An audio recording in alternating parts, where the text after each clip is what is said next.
Hello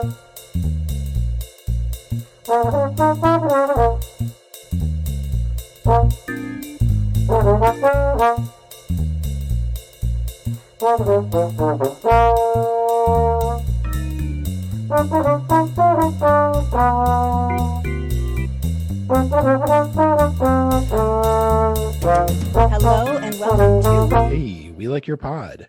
And we're going to tell you why. Hi, it's Dawn here, joined by my trusted partner, Matt Pickett, and our special guest, Sarah Kelliher, who's going to help us coast our way through bye week. Hey, Maddie, welcome, Sarah. How are you enjoying your bye week there in Florida, Sarah? Tell us all about it. It's good. And thank you guys for having me. This is really exciting to be able to join your show. I've loved your content so far. So it's nice to get the opportunity to be a part of it, talk about the Packers with you. But the bye week is good. No complaints. It's been pretty quiet. The weather is really nice here in Florida right now. It's finally down to the 50s and 60s, which is the time of year that I love here. So I've really enjoyed that. And it's been a little bit of a quieter week with work too. So all around, it's just kind of a nice, relaxing week after the holidays, which is exactly what I needed. So I'm feeling good. That sounds great. And Maddie? Yeah, I mean, it's the last week of classes here at, my employer, University of Cincinnati. And it's kind of the craziest part because all the students who didn't have their act together earlier, are coming out of the woodwork. So like just weird emails, weird appointments, stuff like that. It's a weird week, but that's keeping me very busy, which is good since there's not as much Packer stuff happening. And how about you, Dawn? How are you making it through the bye week? I'm just great. I discovered about 5 minutes ago that my kitten is really into shadow puppets. Ooh. Now I know why she's literally climbing the walls. And she got a hold of a golf ball. So if you hear any rattling in the background, that's it. Sorry about that in advance. But yeah, the shadow puppets has opened up a whole new world for us over here. And but enough about us and me. Let's dig in because we want to know more about Sarah tonight. We're just so happy you're here. So the backstory, a little bit from my perspective, is that Matt and I discovered that we both kind of gravitate toward the same content. And we're big fans of Pack-A-Day, especially the Wednesday crew, but all of the Pack-A-Day content, of course. And of course, Dusty and Steve. Hey, Dusty and Steve. Steve was our first unofficial sponsor. That's right. We were sponsored by Steve's Jersey Emporium. That's right. Yeah, which I should be wearing right now, and I'm not. In the closet. Pause. Let's put the jersey in. Yeah, so I think that's where we all came together. Is that right, Sarah?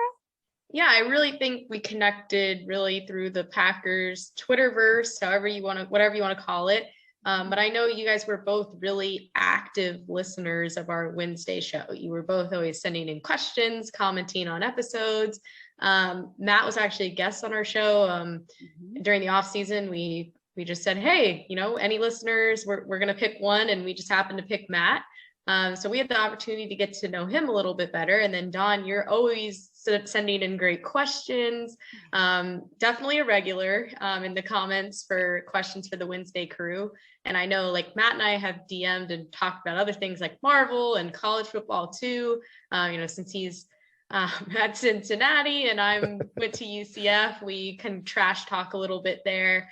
And that's kind of really how we connected. And I love, and you guys do such a great job of supporting other people's work, which I think is really special and obviously needed in a space especially like on Twitter, where things can be overwhelmingly negative at times. That always caught my attention. And so I've always, kept in touch with you guys as much as I can, and we can without actually knowing each other that well. And that's really kind of how we came together. So, Twitter has its ups and downs, but sometimes you come across really cool people like you guys, and now we're here. So you're cool, Sarah. Oh, thank you. Really early on in the life of this podcast, Dawn and I were like, well, who should we have as our first guest? We're like, well, Sarah Kelliher, of course. Like it was. I'm honored. Like I think though I have to be your second because I'm sure Dawn's cat is probably like your first official guest. Dawn's cat is a co-host at this point, so. Yeah. Although she just kind of scampers around the background. She doesn't have a speaking role as of yet, but most of the time because I feed her before we go on live. Well, yeah. And having said that, definitely, if you are not submitting at least food questions for the crew to answer on their podcast, You are missing out. That's one of my favorite things to do. Not necessarily food questions, but to be able to submit questions. I think that's something very special that you do. A lot of podcasts do that, but I don't know why. I just feel like it's more personalized. I think the first question I asked, I didn't really think about it much. And I usually listen to you like midnight on Tuesday or later on Tuesday evening out here in California. And I was kind of falling asleep, and all of a sudden I heard my name and I was like, what? And you had answered my question for the first time. So yeah, so everyone who's listening, please, take advantage of that. It's super fun. And so in light of that, in honor of that, I have a surprise question for you. I'm going to spring on. All right. Any bi-week traditions, and that could be food or non-food? That's a good question. Honestly, not really. If there's anything that's a tradition during bye week, it's typically doing nothing, which is super great. I enjoy that. Between work and then, just activities and things that I'm involved in, my schedule can get pretty busy, and I love it and I have a lot of fun, but I do enjoy the days where I can just go home, watch TV the rest of the night, go to bed. I need some nights like that where I'm kind of unplugged, and I've really had the opportunity to do that this week, and catch up with a few friends I hadn't been able to talk to in a while. So I guess my one tradition for bye week would just be to relax. I don't really have like a set one, but taking a breather and just relaxing is something I enjoy during the bye week. And you don't have a game to recap, so a little bit less busy work. I said it on our episode this week, I'm on a bye this week too. I know we had pack a day, but as far as Cheesehead, I'm on a bye this week too. So what about you, Matt? Any traditions for bye week? No, just the ability to watch a slate of games without having like the anxiety of hoping the team wins. So looking forward to just watching some games just for fun. I'm feeling relaxed about it, so really excited about that. Yeah, and we usually do a league recap right here. All I'm going to say about that is we're as Packer fans, if you're a Packer fan and listening, then you're heading into bye week feeling pretty good, because we're about the same position league wise and division wise and conference wise as we were a week ago. So that's a good thing. So, well, I decided I'd make a tradition. I've been digging into apples dipped with caramel dip, and I chase it with a fireball. Ooh. So that's my thing. Interesting. So Sarah, Matt and I had that pact that he mentioned that you would be our very first guest, and I'm super grateful that manifested, and on bye week, because I think we're all kind of a little more relaxed this week. So we want to get to know you a little bit better, and our audience does too. So your Twitter, I did that again. Twitter bio. I always do that. I'm just gonna call it Twitter from now on. UCF alumna, PR professional, writer at Cheesehead TV and Pack a Day podcast. So UCF is not Florida. It's University of Central Florida. Florida. It's middle, in Orlando. Middle of Florida. Yep. And you know UCF too, Matt? So University of Cincinnati and UCF play each other in the same conference. Sports games. Yeah. Okay. Well, we're definitely, Sarah, interested to know a little bit more about your process breaking down Packer game recaps as a professional writer week after week, and anything you might share that you'd like about your writing career and your background, your experience, and how that relates to podcasting and how that all comes together. I'm super impressed with your time management skills, and I know that you even do food prep once a week, I believe. So and Sarah plays in an orchestra too. That's right. That's right. Mm-hmm. So tell us more. How do you do it, and what do you love about the way your professional world and your Packer career kind of intersect? That's a great question. I appreciate you asking. No one's really asked me about that before. So I've always liked writing a lot in school. When I was younger, that was always kind of my subject that I felt like I really excelled in and also enjoyed. And naturally, when I went to college, I was like, I think I want to keep doing that and, exercise that skill somehow. So I was I was an athlete growing up. I was very invested in soccer. Thought I was gonna, play in college and all that. Tore my ACL my junior year, and that kind of, changed plans a little bit. But that time really gave me the opportunity to think about the other things that I'm passionate about that will always be there. And writing and sports in general were two of those passions. So when I went to UCF right away, I thought, how can I get involved with like writing, student journalism and something like that. I ended up majoring in marketing, minoring in journalism. And really quickly, I got involved with a student group that covered all of UCF athletics. So I quickly started there. I started covering soccer because that's, where I had the most experience, and then quickly shifted into football. I met all my best friends doing that. And that's when I really, especially in sports, started to kind of develop this passion for writing. And hey, if I don't have the ability to play anymore, I at least have the ability to try to channel that passion and those feelings that I used to get when I was, playing sports. As a viewer, as a fan, and translated that obviously in a professional way, especially at UCF, I was covering the teams in a pretty, professional manner. So I wasn't, I had to remain objective, nothing, you couldn't take sides or anything. So as a student, that's a little difficult too. Like you obviously want your school to win, but you have to remain professional in your writing. And then about 2 years in my time at UCF, I felt pretty good about where I had, was going with my writing. And, I'd followed Cheesehead for a while as a Packers fan. They're such a great site. So I just kind of emailed the need writers email and just said, hey, I'm, this is who I am. I'm in college. I'm trying to get more experience. I've been a Packers fan, forever, since birth, basically. Here's some of my writing samples. I'd love, to write the game recaps, but, just let me know. And I kind of expected not to hear anything back, just because to me, I'm like, oh, there's such a big site.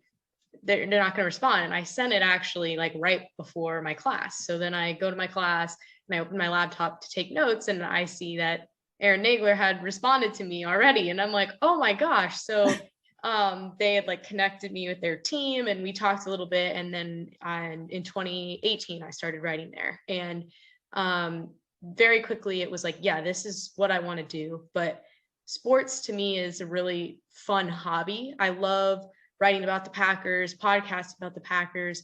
But very quickly I realized, and for a while I thought, I want to work in sports. That's what I want to do with my life, whether it's marketing, communications, PR, whatever it is. I want to work in sports. But I quickly realized that was a passion, and sometimes work isn't fun all the time. And I didn't want to lose the fun side of it. So I decided to just kind of pursue the more corporate side. I work at a very small agency right now, but we work with some corporate clients. So I like the team aspect of it. And that allows me to practice my skills, work on my skills, and honestly gain a lot just from being in that setting. But then after work, I get to write about the Packers or podcast about the Packers, and it's fun. It's not a chore oh, I have to work 12 hours to cover this game, or I have to work holidays. And it still has this kind of life and fun to it. So that's in a long way the story of how I ended up kind of in two separate worlds doing the same thing. And any advice that I'd have is just to be consistent. If you're passionate about a subject or a topic, chase the passion where you see fit. So I know you guys are doing kind of your own thing that's different than a lot of other Packers podcasts. And I think that's great because you're passionate about it and you just went for it. That would be the best advice I could give to anybody. And in my experience, just kind of asking for feedback, learning. I mean, I know with Andy, even, who is kind of our leader at Packaday, there have been times where we've DM'd just very quickly and he'll give me some tips. He's someone I really look up to. So asking people for feedback, even, I know you guys are a newer podcast, asking your listeners, what do you like? What pay attention to maybe the things that they respond well to and that they don't respond well to. With the questions, we didn't always do that on Pack-A-Day. We did it in the off season because we needed to fill content. There's nothing going on except this off season. Everything was going on. And you guys, like our listeners, loved it. People were sending in a ton of questions. We started having a lot of fun. So we decided to keep it because we saw that people liked that. So why were we going to take it away? So definitely just listen to your audience. I love that. That's such good advice. I mean, especially since this is Don, what, our 13th episode, I think. Yes. We're at that point, like we kind of have like something kind of established. And so now it's time to kind of evaluate and kind of think about how to make it better. So I think that's exactly the right advice at the right time, Sarah. Awesome. Good. And sorry, I realized I just talked for a long time. So no, that's exactly that's what why you're wanted. here. No, that was beautiful. You don't disappoint. I didn't think you would. That's right. So should we pivot to the next question then, Don? Well, so Sarah, you live in Florida. So how did you become a Packer fan? Yeah, no, it's a good question. A lot of people always ask me that. And it's really because of my dad and his whole side of the family are from Wisconsin. So he was born and raised there and then they moved down when he was in college and he eventually followed. And so I like to say I was born into the Packers fandom. There's pictures of me as a small child with my Packers shirts on, hats, everything like that. So when I grew up, and we're in a sports family, we love watching sports, all of us. My mom is the same way. She's very into it.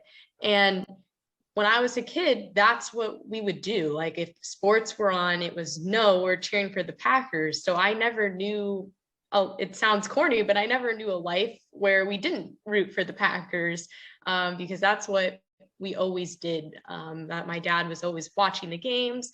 My grandpa, I remember as a kid going to my grandparents' house and they would all have the game on and all wear their Packers shirts. So when you're a little kid, you're like, I want to do that. I want to be like dad and mom and watch the game. I remember for like show and tell, I used to bring like my Brett Favre trading cards in at school. Like Awesome. it was ridiculous. And so as I got older, it just kind of naturally followed. Especially, in high school too, like fantasy football, then you start playing with your friends. And that's kind of just was a very natural thing in my life. And it's exciting, whenever we go back to Wisconsin, we try to, go to places where my dad grew up or places that he liked to eat. So it's really fun to get to experience that with him. Especially because he's kind of the reason everybody in our family are crazy Packers fans. Don, you grew up in Racine, right? Yeah, I grew up in Southeast Wisconsin. So it's the same for me. It was just part of the life. I didn't like football though. I really am always interested in hearing what I call people's Packers origin stories. But yeah, and I'm not going to bore you with the details, but I love it now. And I just feel like I've been missing out and I'm trying to make up for it. So, Matt has often said that it's the Packer community on Twitter that makes our fandom so special. True. And I believe that. And of course, we are blessed with a lot of great content, which is why we came up with the idea to kind of sift through some of that content because it can be overwhelming if you're not quite sure where to start. I think most of us do start with Cheesehead TV though. So I was going to ask you if you're wondering kind of, if you don't mind, naming one thing you love about the Packer community and maybe one thing you don't love, if you're comfortable. Yeah, of course. I guess I'll start with what I don't love because it's a little bit easier and it's a shorter answer. And this is just human nature, but the Packers Twitter space sometimes has the tendency to get negative very quickly. And whether it's negative about the situation with the Packers, like the Aaron Rodgers situation over the summer, was he going to come back? Was he not? There was so many, every day there was a Twitter fight where people were fighting. Or if it's just arguing about, I think this player is better than this one. And that's just sports Twitter in general. So it's not like a thing that's exclusive to the Packers. But yeah, sometimes people are really negative. Other times people are just flat out mean. And that's never fun or okay. So, if I had to change one thing or if I didn't like one thing, it would be that. But we've all found ourselves, I think, at that point where we're scrolling through our timeline and you see a tweet and you're just like, oh, that person's kind of a jerk. Like they didn't need to say that. So, so that would be one thing. And the thing I love the most easily is just the connections and the opportunity to connect. I mean, you can look at our Wednesday crew with me and Dusty and Steve. We each of us live in 3 different states. You know, Dusty lives in Kentucky, Steve lives in Wisconsin, and I live in Florida. We're all in, they're more in similar phases of their life, but I'm in a different phase of life than they are. And we get along, like we always joke that they're my crazy uncles, and that we get along well. Now I've had the opportunity on separate occasions to like meet them and actually see them. And I know they've met and they've actually gone to a game together. One day, the 3 of us will go to a game together. It will happen. But, you know, I consider them, close friends. Like when I graduated from school, like I sent them a graduation card in the mail, and like one day when I get married, like they'll probably be at my wedding. And that's just kind of crazy to me that I just met these people online because we shared a passion for the Packers. And now, you know, I know so much about their lives and their kids, and they know about my life. And it's just really cool to connect with people like that. And I recently had the opportunity to meet Maggie Loney in person for the first time. And again, I would have never met these people that I have so many similarities with, that I get along so well with, if it wasn't for the Packers online community. So definitely the opportunity to connect with people like that.